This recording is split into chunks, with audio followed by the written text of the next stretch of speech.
এত এত ঝড় তুফানের মধ্যে আমি আর আমার বান্ধবী কিনা ফকিন্নি বের হলাম। এত ঝড় তুফান, তার মধ্যে এত বৃষ্টি, মানে বাসার থেকে কেউ বের হবার মতো পরিস্থিতি কারোরই ছিল না, কিন্তু আমি আর আমার ফকিন্নি ফ্রেন্ড বাসার থেকে বের হলামই। তো আমাদের একটা উদ্দেশ্য ছিল বাসার থেকে বের হওয়া, যে কিছুদিন আগে দারাজ থেকে 2টা সানগ্লাস অর্ডার দিয়েছিলাম, তো ওইটা দিয়ে যাওয়ার পর তো পাওয়ার গ্লাস লাগানোর জন্য তো আমি আর ও ভাবলাম যে গরিপুর যাই। তো ওয়েদারটা অনেকটাই খারাপ ছিল, বলতে অনেক বৃষ্টি ছিল, বাতাস বৃষ্টি।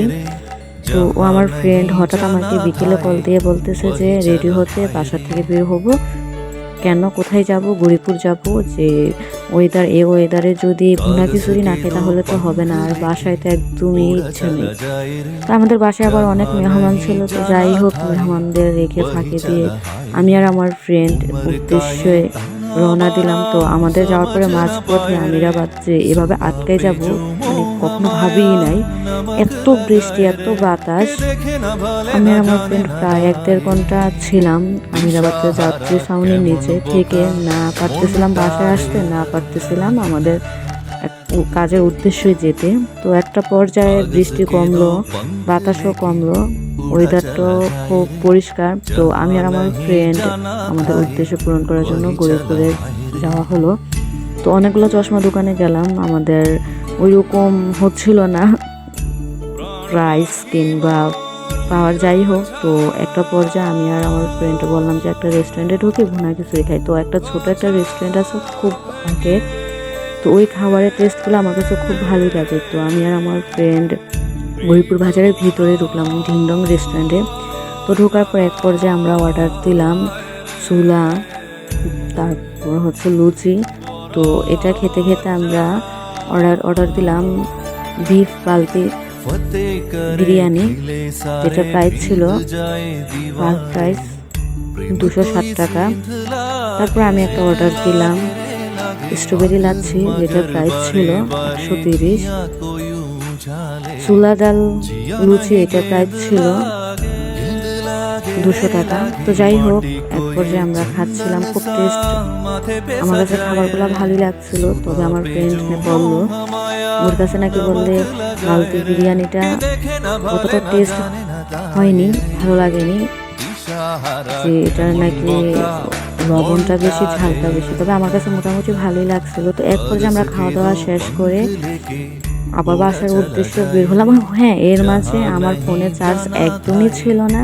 তো আমি আবার এই রেস্টুরেন্টে আমার চেনা পরিচিত যেহেতু পুরানো, তো আমি ফোনটা দিলাম চার্জে দেওয়ার জন্য। তো কারেন্ট এত ডিস্টার্ব করতেছিল বলার বাহিরে। তো কিছুটা চার্জ হওয়ার পর আমরা রেস্টুরেন্ট থেকে বিল পে করে বের হলাম। বের হবার পর যাচ্ছি। তো যখন দোতলা রেস্টুরেন্টটা ছিল, তো দোতলা থেকে আমরা যখন নিচতলায় গেলাম, নিচতলায় যাওয়ার পরে তো একদম মুড অফ হয়ে গেল। কেন মুড অফ হয়ে গেল? বাজারের ভিতরে এত পানি, আসার সময় আমরা প্রায় অনেকটা পানি দিয়ে রেস্টুরেন্টে যাওয়া হয়েছিল এদিক থেকে ওদিকে, কিন্তু এখন কিছুটা পানি কম হচ্ছে, কমলেও মানে আর ভাল লাগতেছিল না যে এত ময়লা পানি দিয়ে আমরা আসছি। এখন এদিক দিয়ে যাওয়ার চাইতে ভালো আমরা অন্য একটা রাস্তা বাছাই করি। তার মধ্যে তো অনেক বাতাস, বৃষ্টি না থাকলেও কিন্তু অনেক বাতাস ছিল, ঝিরিঝিরি বৃষ্টি, তার মধ্যে এত বাতাস। তো এক পর্যায়ে আমরা অন্য একটা রাস্তা বাছাই করলাম, যেটাকে পেন্নাই রুট বলে।